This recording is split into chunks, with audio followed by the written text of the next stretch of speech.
तर आजचा विषय असा आहे, ब्रँड कसा तयार करायचा. तुम्ही कधी विचार केला आहे का, काही दुकानांमध्ये लोक पुन्हा पुन्हा का जातात? कारण त्यांच्या दुकानांनी लोकांचा विश्वास विश्वास जपलेला असतो, जिंकलेला असतो. खरं तर हाच खरा ब्रँड असतो. तर आपण ब्रँड तयार करण्यासाठी पैसे जास्त मोजण्याची पण गरज नाही. कारण की लागत नाही. त्यामध्ये फक्त क्वालिटी आणि प्रामाणिकपणा आणि सातत्य हेच लागतं. ग्राहकांशी नेहमी चांगलं वागा. जे वचन दिले ते पूर्ण करा.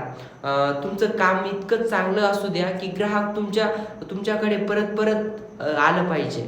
सोशल मीडियावर नियमित पोस्ट करा. लोकांना तुमचं काम दाखवा. सुरुवातीला कमी लोक पाहतील, पण हार मानू नका.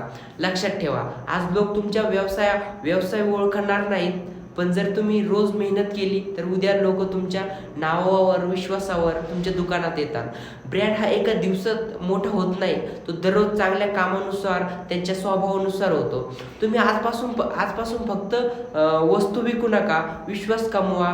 कारण विश्वास जिंकणारा व्यवसायच पुढे जातो आणि मोठा ब्रँड बनतो. तर तुम्हाला कशी वाटली माझी माहिती छोटीशी? आणि जर माहिती असेल तर तुम्हाला पण ब्रँड मोठा बनवायचा असेल तर हा व्हिडिओ सेव्ह करून घ्या. थँक्यू.